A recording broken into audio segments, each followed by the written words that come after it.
Hey everyone, before we dive into today's stories, let's set an ambitious goal. Can we hit 200 likes on this video? Smashing that like button not only supports the channel, but it also helps us bring more stories your way. So go ahead, tap that like button, and let's make it happen. Chapter 1. Into the Unknown. You gotta understand, I weren't always some kind of reckless adventurer chasing that high you get from pitting yourself against the wilderness. I know folks see me that way now, what with all the magazines and television spots since I got some fame telling my tale. But before that cursed trek into the deep woods, I was just ordinary Jake Sawyer, working a 9-to-5 pushing papers at Stanton Insurance. But the wilderness was in my blood from boyhood. I guess you could say I felt the call, same as old Gray Cloud told me his ancestors did. That ancient itch to strike out alone, leave civilization behind, test yourself against Mother Nature on her home turf.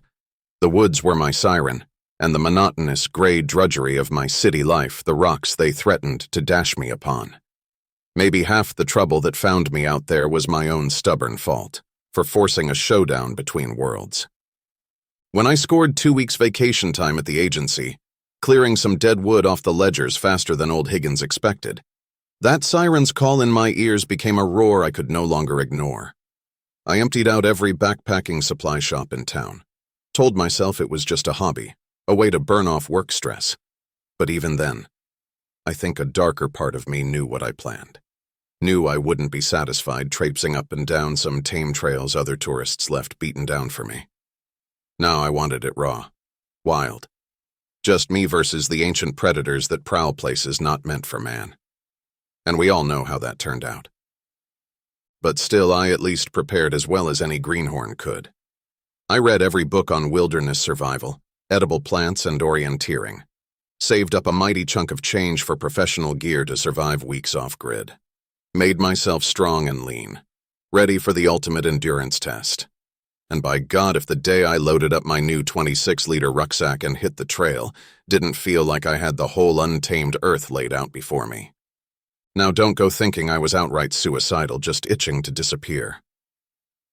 I told my ma and girlfriend Stacy I was going camping at Rattlesnake Hill, left the ranger station my intended route and return date. Had reserves of food and emergency packs that would keep me safe and healthy, even if it took me a spell to adjust out there. But in my secret heart, I hoped it'd take me a lot more than a spell to find my way back again. Hoped I could screw my courage to the sticking point and finally listen to that call. Just me, the boundless forest, and whatever mysteries waited off the paths well trod. Oh, I heard the ranger's well-meaning warnings all right, about solo hikers gone missing and how the deep woods can fool your senses, make you lose your way inside yourself. But like any cocky young buck, I puffed up my chest and said I weren't scared of nothing, I'd be fine. If only I knew those haunted trees were already watching me, swaying and murmuring, laughing at the lie of safety I cloaked myself in. You ask old Gray Cloud, he'll say the wild gods chose me out special from the start. But choose for what exactly? Salvation or sacrifice? That's the real question. One I reckon I'll be figuring out the rest of my born days. All I know is once you've locked eyes with the darkness in its hidden heart, it changes a man forevermore. The wild leaves its mark on your spirit, good and permanent. And them quiet trees, they knew it. Knew I'd already wandered too far from concrete and streetlights before I ever took the first step along that fateful trail into the unknown. Some doors, once you pass on through, ain't no going back till you face down the ancient evils lurking ahead. Chapter 2, where the trail ends. That first day in the woods passed about as perfect as I could have dreamed. Blue skies, clean air, dappled sunlight teasing through the pines above. I was deep enough to leave the day hikers behind, but still recognizably on the marked trail, following them friendly painted blazes from tree to tree like breadcrumbs through the brush. It was round noon when I stopped to brew up some instant soup and take in the sights. I'd been walking since dawn, mostly uphill with a 40-pound pack, so I was bushed. But it was a good tired. The kind that reminds you you're alive. The trees here were ancient, towering giants that made me feel small, but in a proper way. Like a pilgrim standing in the nave of some huge cathedral, gazing upward. I drank in the solitude like a healing tonic, leaning back on a boulder worn smooth by uncounted years of rain and snowmelt. Eyes closed, I could almost feel the forest breathing around me, the roots sunk deep into soil and time itself. The shush of wind through the pines was a soothing hymn, sung special just for me. I lingered there a while, just emptying my mind and letting the wild speak without forcing meaning on it. You grow up today with TV and cars and computers blinking everywhere. You forget the world once talked in a different tongue, the language of water over stone, of each critter following the singing of its own small spirit. If you get real still, real quiet of the soul, you can catch whispers in that oldest dialect again. But move, rush, live impatient like we do. It fades to static in your head. That's why I had to go pilgriming to these far woods. I realize that now. Hoping somehow to tune back into the song I was losing under fluorescent office lights and the ding of cash registers. As if finding that harmony again could heal some broke piece of me I couldn't even properly name. When I shouldered up my pack again and got walking, I felt lighter somehow. Like a layer of grime civilization paints on you got scrubbed away by the forest air. My boots moved quiet as any doe through the ruby pine needles and gray-green ferns. The plastic blaze ties seemed almost an offense now. I had half a notion just to leave the trail for good. Abandon the last ties and really let the woods swallow me whole. Become just a shaggy wild man, like old Dionysus wandering the mountainside. But eventually I thought better of such radical notions and decided to camp come sunset on the trail like I planned. No use getting ahead of myself first day in. I could take little side jaunts exploring as the trip went on, working my way up to an off-trail solo night. Worst came to worst, my supplies would see me home soon enough. No room for recklessness. Right? Trouble was, when late afternoon crept over the woods and I looked about for a campsite, nothing suitable appeared near the path. And that fading blaze line seemed awful restrictive suddenly, like following it was just clinging to civilization's apron strings. Before I hardly knew I decided, I saw myself step off trail into the brush. Just a few minutes, I'd scout around and circle back, but in the chase of parting branches and the crunch of unseen stones underfoot, I forgot which way led back. The woods wrapped close around me like a shawl, subtly shifting to erase all trace of where I'd come from. That little voice of reason piped up as the light faded, saying I should try to find the trail again before full nightfall. But the trees, they whispered louder in the gathering gloom, whispered that I belonged to them now. That lost child had returned, so why seek the trail that would just return me to empty lies? Weren't no going back once the wild takes hold. The deeper I wandered, the louder sang those forest voices. The white blazes were well and swallowed behind me by then. And with my lamp lit against the dark, I couldn't help but feel watched from the black spaces between those ancient sentinels. Some primal instinct told me I weren't alone out there, no matter what I tried convincing myself. And the watchers maybe didn't take kindly to trespassers roaming wild under their boughs. Chapter 3. The First Glimpse. Trudging lost through rough country as the wheezing day died away was harrowing, no mistake. The forest at night ain't like the friendly sunlit trails. What was majestic turns gnarled and strange, full of whispers you strain to catch. The trees jostled close with their limbs outstretched. Needled fingers grasped for purchase as I ducked and stumbled blindly over rocks and pits. No matter how far I lumbered into the unfamiliar black, looking for I know not what, those craggy pines still hemmed me in on all sides. My thread of path was well broke. No picking up again. The woods had swallowed me down deep into its gullet.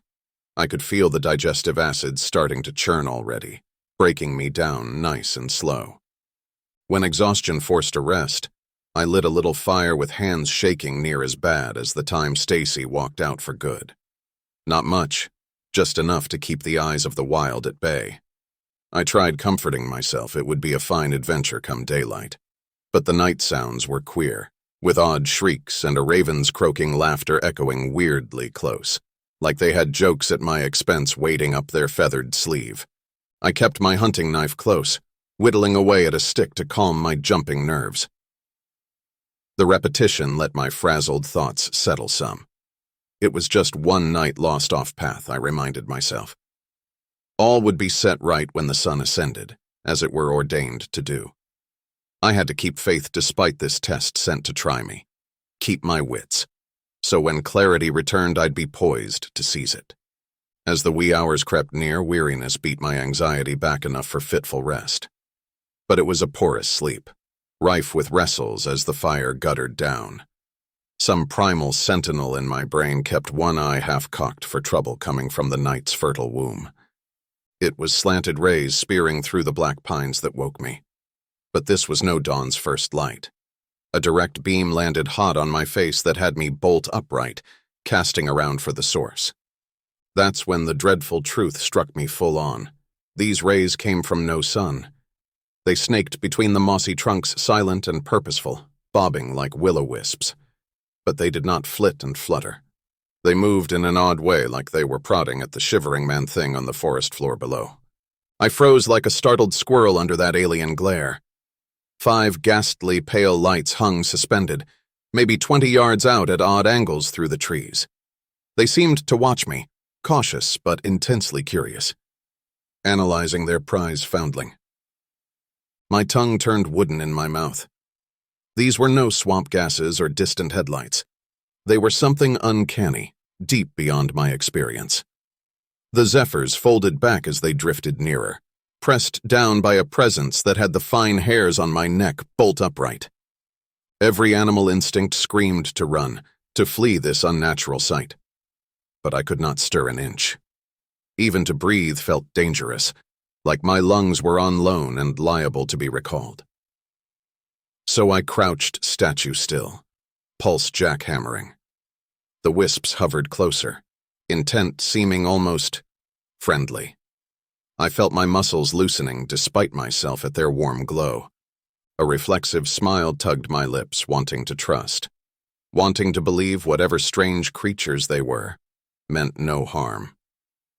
Surely they were simply fellow denizens of the woods drawn close to examine the curious two-legged that had wandered into their midst. We could coexist, couldn't we?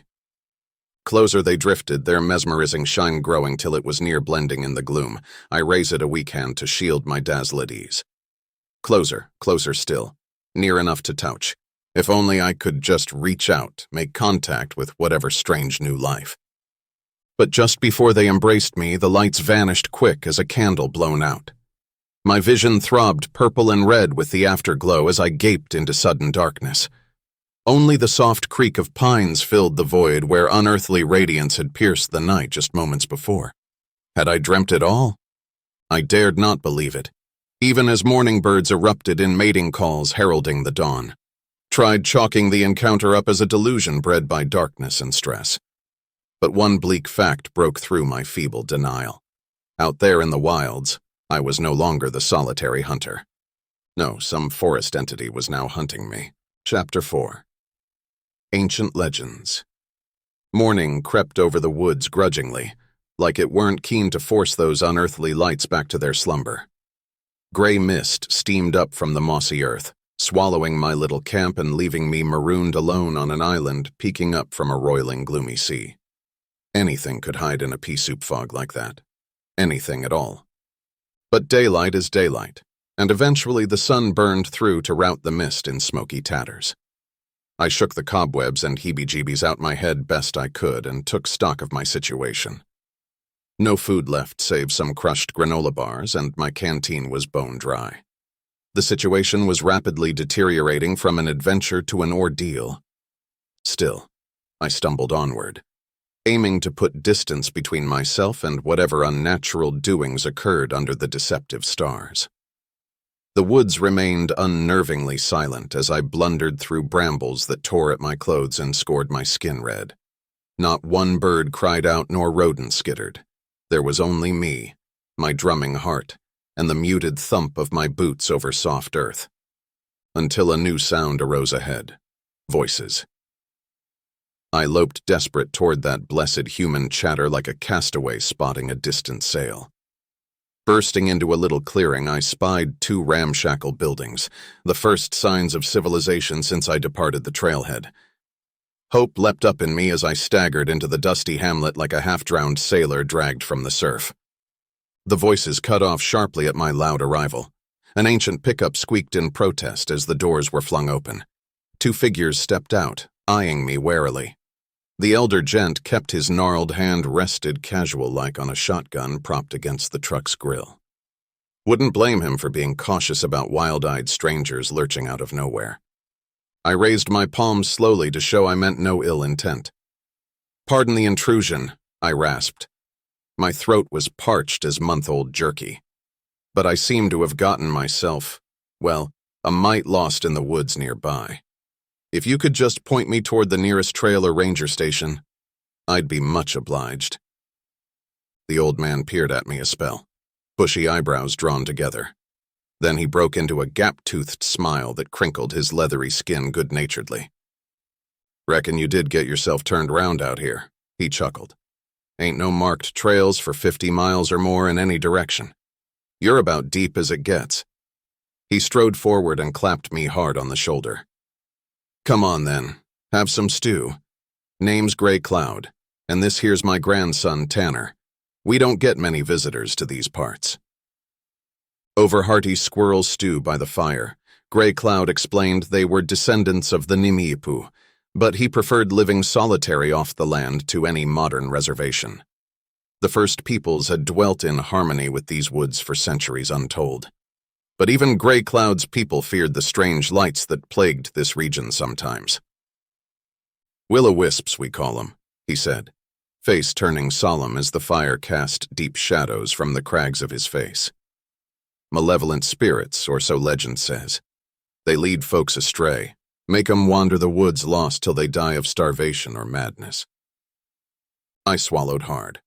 No way was it chance he mentioned those exact phenomena that drove me blindly to his door. Sensing my unease, Gray Cloud leaned forward, black eyes reflecting the flames. "You seen them wisps, ain't you? Out there in the dark?" I nodded once, reluctant to voice it aloud lest such talk conjure those phantoms back to lurking. The old man sighed and threw another log on the fire. "Thought as much. Don't you fret. We'll keep them scoundrels at bay. You're under my protection here." His steadying hand on my shoulder wrenched me back from the brink I teetered on. Outside, the woods pressed close, but in here was refuge. Sanctuary from whatever unnatural forces dogged my trail. At least long enough to get my wits back about me and make a plan. Because wandering witless and hounded by haints was a fine way to lose yourself, body and soul. And what good would my fancy education and gear do then? None at all. I needed old Gray Cloud's wisdom to steer me through this trial unscathed. Through the ancient darkness that prowled outside. The darkness now awoken and fixed upon me with grim purpose. Chapter 5. The Story of the Wisps. Hunkering by Gray Cloud's fire, I felt cleaved in two. Part of me thrilled hearing tell of those eerie wisps and the profound mysteries of this untamed land. But the more sensible part quailed knowing those phantoms had their sights fixed on me, their prey. I had strayed where I ought not, and now a reckoning was at hand, as old as the pines themselves. I asked Gray Cloud what provoked the wisps to start haunting these woods and leading folks astray. He stared into the flickering flames, his craggy features set grim as he summoned the tragic tale from memory. Back during the gold rush days, 24 miners got lost up here in the dead of winter. Half crazed with visions of wealth, he began. A freak blizzard trapped them, buried their camp under drifts 20 feet deep. The wind picked up outside as if echoing his tale, driving smoke down the chimney and stinging my eyes. I shuffled closer to the fire's warmth and safety. Snow blinded them, buried their gear and cattle both. For shelter, they stumbled into the old cave system riddling these valleys. In desperation, they went deeper, seeking escape from the storm's fury. Gray Cloud's face was bleak in the fireglow, but the hunger and cold slowly took them all in the end. Some resorted to dark acts, trying to survive. They say the screams of pain and rage as that forsaken group dwindled still echo in those caverns on cold nights when the moon is hid. I shuddered, glancing involuntarily toward the black woods outside. A scream would not surprise me, though the trees stood mute and patient in the storm's breath. "Some curse must linger here from the horrors that played out underground," Grey Cloud murmured. "The spirits of those abandoned miners still haunt these valleys, envying the living. The wisps are their way of luring in fresh souls to join their torment." He eyed me squarely, his words heavy as millstones. "You stirred that vengeance up by trespassing deep here. Led them back from the shadows, hungry for the warmth you carry. Light doesn't survive long swallowed by darkness, not without sacrifices made." I stared, chilling truth sinking into my bones like winter's frost. My arrogance had awakened an ancient grudge, and a ghostly jury waited to exact their due. But I'd not surrender to madness or death without a fight. Outside, the trees creaked and groaned under the rising wind. The wisps were out there still, watching and waiting. Chapter 6. The Growing Threat. I lingered under Grey Cloud's roof for a while, regaining my strength while the blizzard raged itself out. The old man fed me well and shared sage advice for navigating the wrinkled land, reading nature's secret signs. His charms and talismans kept the lurking wisps at bay temporarily, but we both felt their patience fraying as my departure drew near. On the third morning, I woke to a pale sun streaming through the frosted window panes. The storm had blown itself clean. Time for this prodigal son to continue his journey, though my nerves jangled like a telegraph at the prospect. Grey Cloud pressed one last humble bundle on me as I strapped up my gear. Mountain ash, St. John's wort, and Rowan charms to ward away bad medicine, he said, eyes solemn as the grave. "Keep 'em close. The wisps have caught your scent now." I stowed the life-saving talismans and embraced Grey Cloud in mute gratitude. Then I struck out alone into the snow-blanketed valley, picking over wind-felled timber and boulder fields. The ravens watched my progress from bare branches, peering down with inscrutable jet eyes. I spoke soft prayers under my breath, invoking any godly force that might guide me from this condemned tract.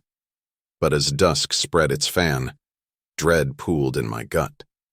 The ghostly lights would be rising, emerging from whatever unholy altar stones or accursed grottos concealed them by day. I quickened my pace, desperate for distance and shelter. But wherever I roamed, the woods rearranged themselves, subtly misleading my path. Soon darkness took me, and I could only stumble on blind and helpless, no handhold left in the material world. When my shin cracked against a fallen fir, I sprawled face first into the snow. As I lay there groaning, the cold seeped through my clothes, sapping will and strength. Why not just lay here and drift to sleep? The woods would surely recover my tired husk come spring thaw. A branch cracked, jerking me back. I rolled over to glimpse against the indigo sky, the dangling corpse of a hanged man, bloated tongue lolling. I screamed hoarse, scuttling back like a crab from the awful vision. But it did not pursue me. Just hung swaying from that twisted pine bough, neckties flapping in the breath of no earthly breeze. A grim portent of my fate. Near crazed with fatigue and fear, I ran reckless and blind. But the phantom followed, always at the corner of my sight, beseeching with its bulging citrine eyes for me to embrace a like end.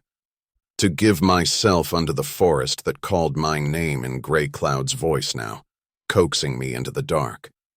When my legs gave out, I crawled whimpering into the lee of a boulder, drawing charms around me in a crude ring.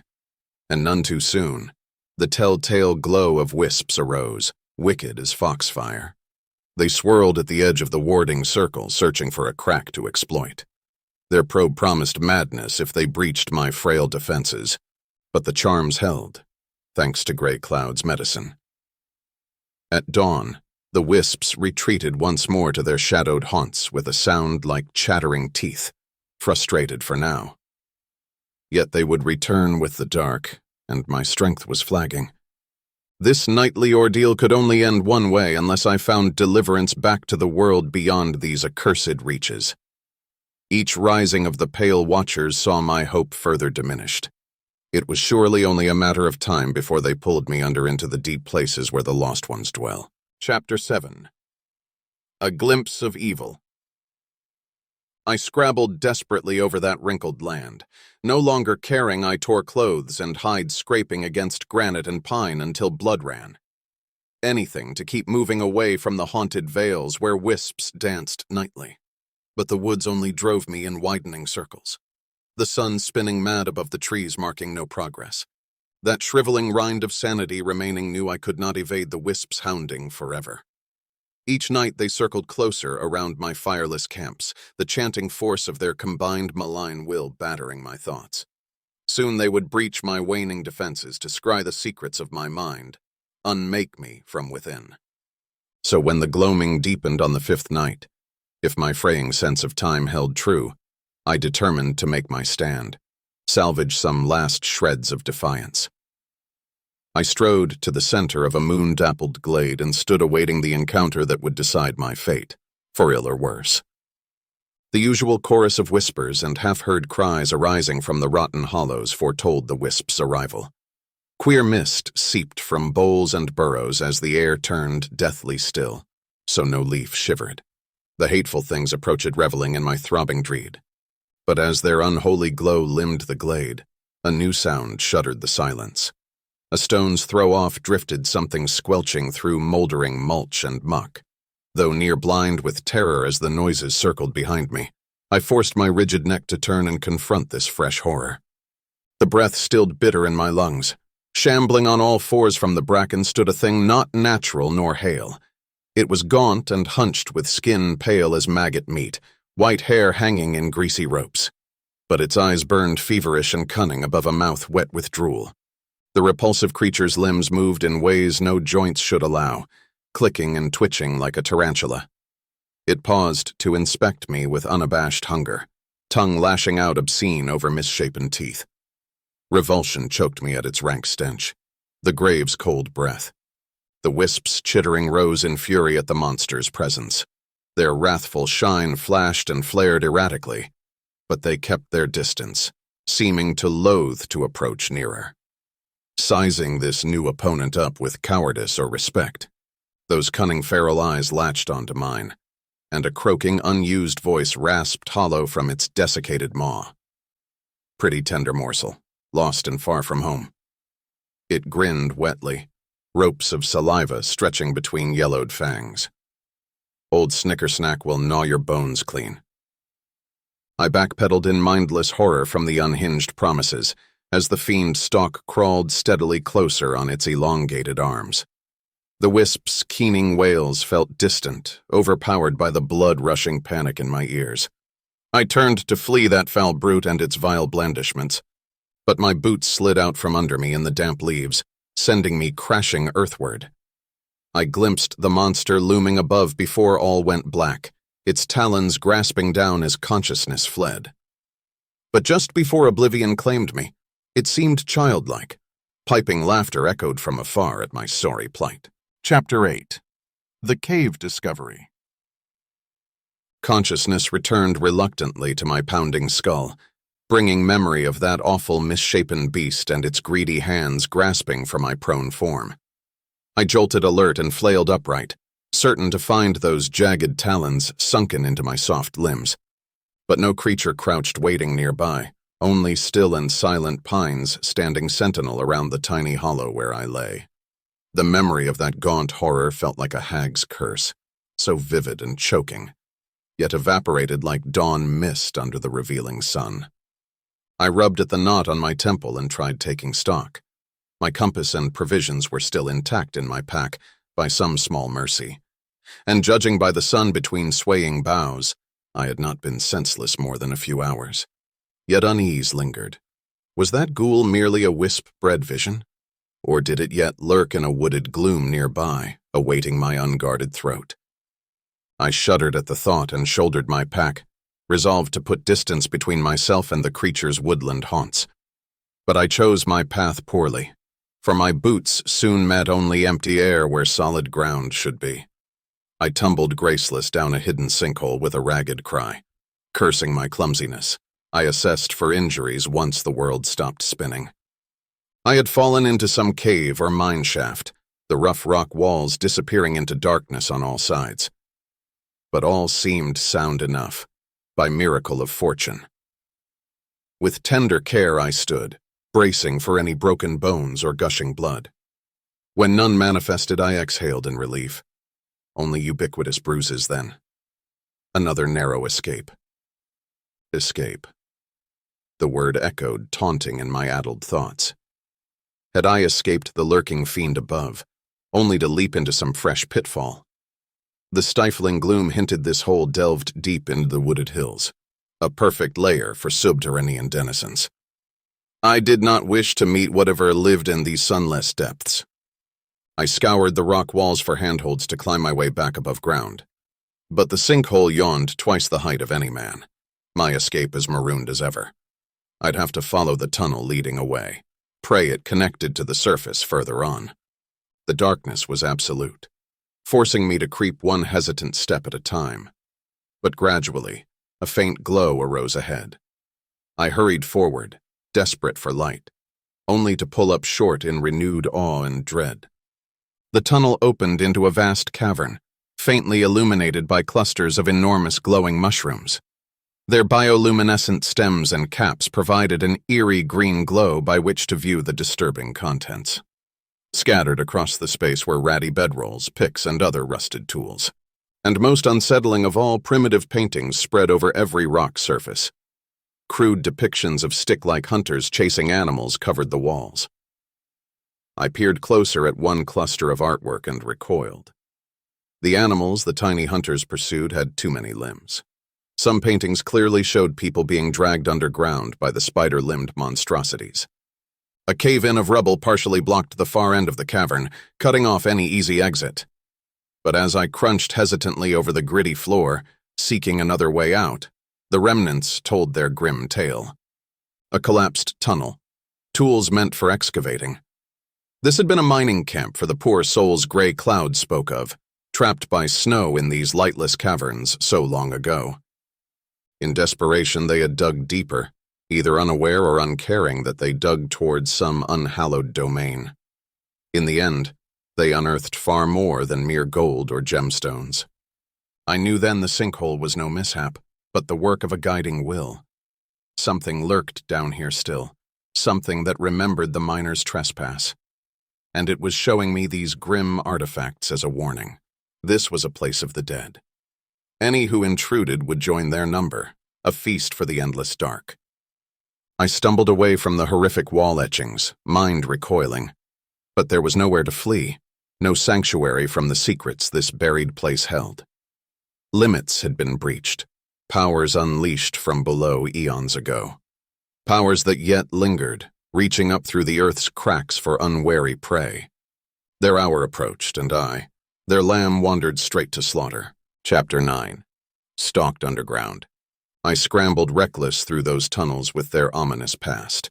Stray rocks skittered under my boots, dashed into the hungry dark by their terrified wearer.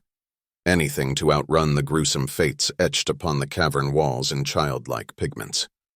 But the deeper I delved toward where the mine collapsed, the thicker clung the chill, damp air. No wholesome wind stirred these dead reaches.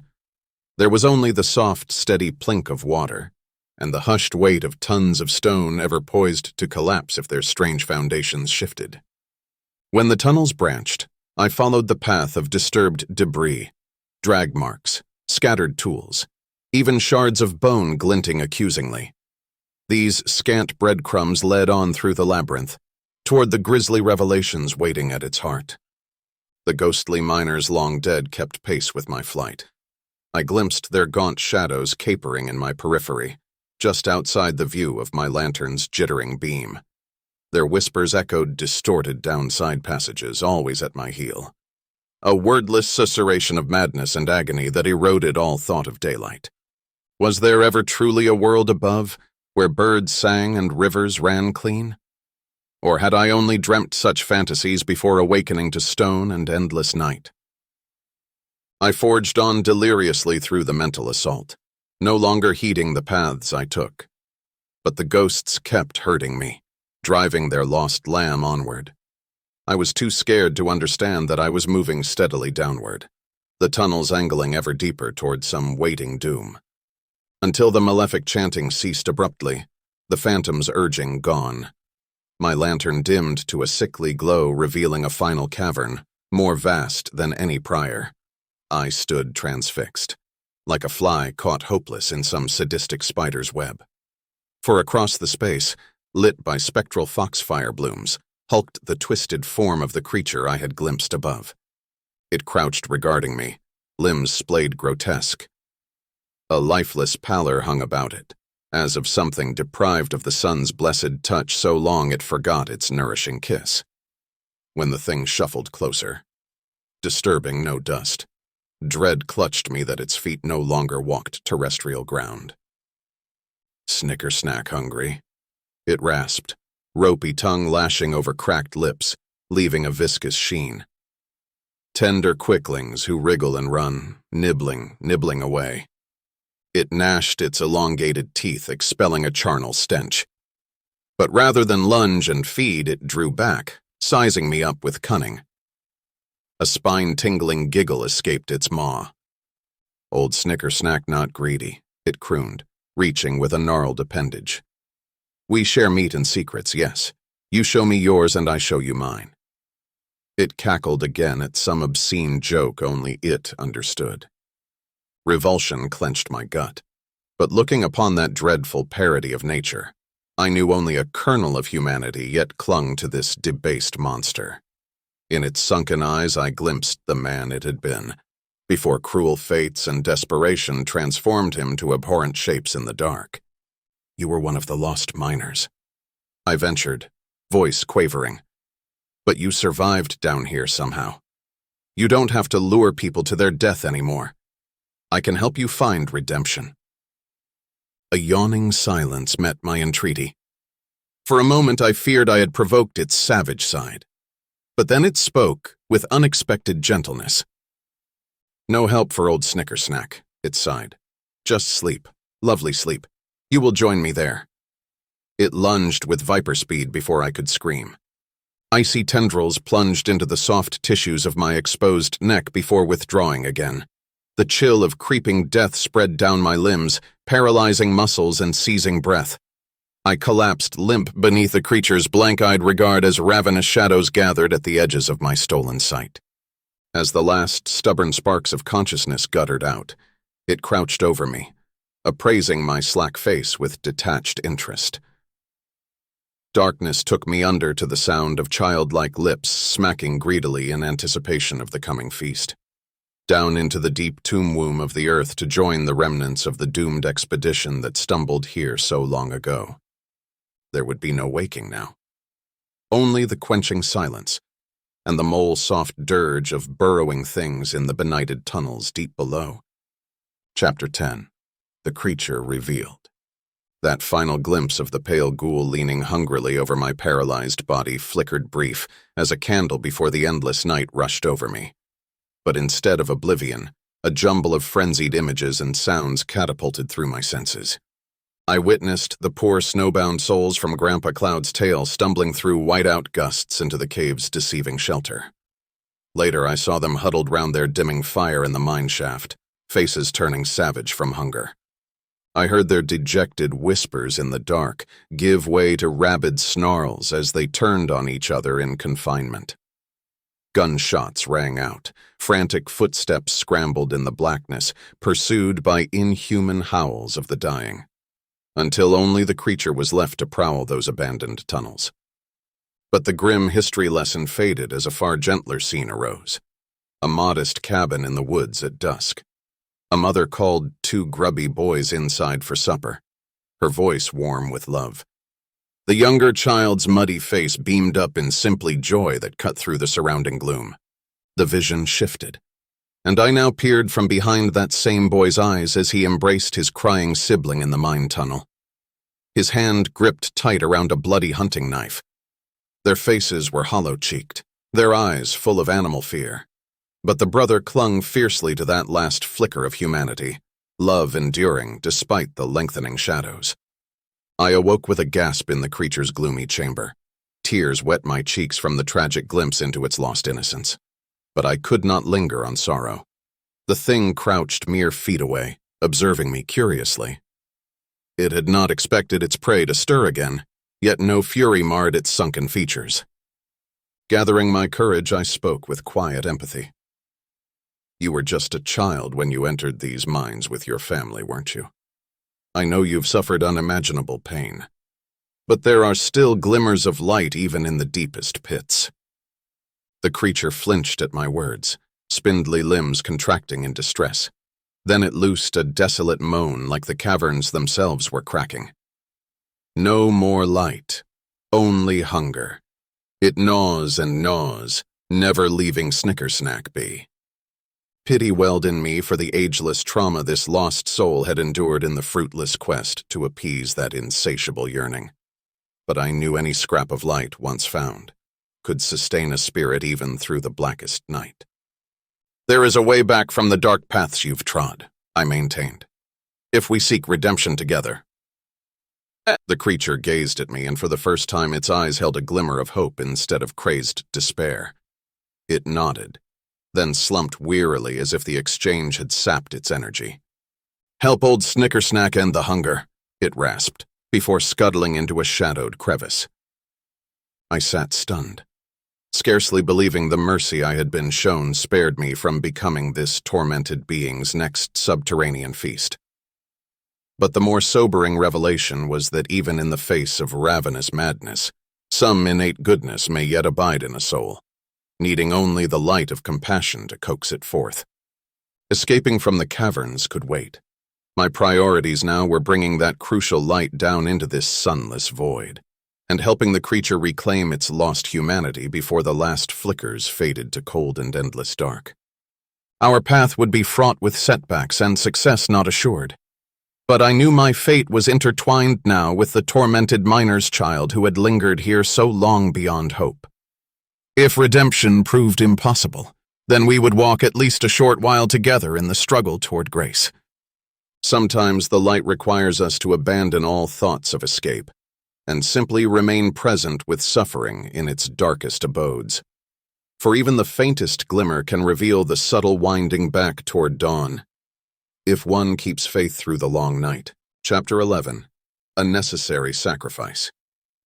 I lingered in the glowing fungus grottos for a time, keeping grim company with the wretched creature. Old Snickersnack, as it ruefully dubbed itself. We shared meager rations, it favoring the blind pale salamanders and larvae wriggling in the cracks. I attempted basic speech with it, though its replies wavered between infancy and derangement. Still, a tenderness was growing between us, ironically akin to the bond of those orphaned brothers in older, happier times. Not every exchange need be sensible to offer companionship in the dark, but the claustrophobia of endless tunnels and tons of stone ever-threatening collapse slowly eroded my spirit. I yearned for the sky, for the woods and the wisps that had once seemed so fell. The caverns were the creature's sanctuary, but they whispered only slow death to me. I knew the time approached when I must continue my grim pilgrimage back toward light. When I broke the news of my imminent departure, Snickersnack let out a desolate moan like a death rattle. I soothed its fretting best I could, swore I would return once I secured aid and supplies to sustain us both above ground. But its agitated mutterings told me it expected only betrayal. My heart weighed heavy, for I knew not what wrenches this necessary separation would work upon its tormented mind. But I could waste away here no longer.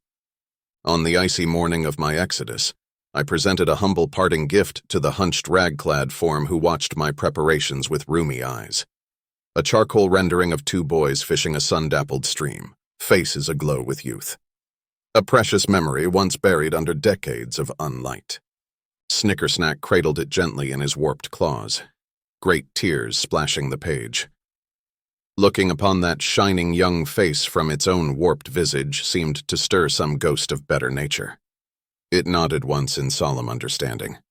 Thus, freed from the greater part of my guilt, I ascended with shuddering limbs through the tunnels toward the surface ordeal awaiting me. The remains of the lost expedition lay undisturbed now in the monster's lair. Somehow in death they had been granted a measure of penance. While their squalling spirits yet roamed the caverns, their bones would rest until I fulfilled my vow. My joy was near delirious, breaking through at last to pine-scented air and birdsong. Though the miles homeward stretched long and harsh with scarce supplies, I laughed aloud simply beholding dawn's pink palette break over the rugged horizon. But the weary glee drained swift as I took stock of my bearings. For in my days below ground, the woods had reshaped themselves into an intricate labyrinth. I recognized none of the surrounding slopes and ravines. There was no worn path for my feet, only endless leagues of defiant granite and towering redwoods awaiting my irresolute tread. The trees stood ossified in judgment. A jury row convened to weigh my crimes trespassing upon their domain. Their wordless whispers spoke clearer than any town gossip. Coward, the firs accused, their needles hissing. Oath-breaker, he's left the lost one to the dark and cold below. The pines and cedars bowed outraged before this travesty of conscience. I bore the trees' scorn as I navigated their unfamiliar land, for it echoed my own churning guilt. I had abandoned Snickersnack to the horrors that warped its flesh. My treacherous departure could push the creature beyond recovery, when kindness had just begun seeping through the cracks of its madness. Unless I gave more than mere parting kindness, more than transient days of companionship in the dark. I stopped short in a barren gulch, blood draining from my face as the solution became clear, an act of self-rending redemption. The only possible atonement was through a gift of my very living tissue to sustain the creature's torment and bring peace. My crimes against it could warrant no lesser recompense. I traced the hunting knife in my pack, breath coming tight. But there was no other way forward now. What use were two strong legs if they merely carried me further from truth? With grim purpose, I honed the blade in anticipation of excising my pound of flesh, binding back the blood flow, and hobbling onward. I would need strength for the grueling return trip down into the lightless belly of the caverns, where the Nameless One awaited me, ready at last to feast on the warm communion I offered, and thus seal our covenant beyond parting. For such rituals cut both ways. The bringer of the gift must sacrifice, suffer, and surrender all, so that their redemption becomes one. I prayed that old Snickersnack would find this sufficient to satisfy its hunger until I secured proper aid from above. For we walked as kin now, and I would let no further harm tarnish it, though this pilgrim's progress took me crawl by crawl through the bloody dark. Well, that's it, folks. I really hoped you enjoyed this story and it didn't scare you too much. If you're enjoying these spine-tingling tales and want to dive even deeper into the world of suspense and horror, don't forget to hit the subscribe button. By subscribing, you'll be the first to hear our latest eerie stories and embark on thrilling audio journeys with us. Don't miss out on a single shiver or chill.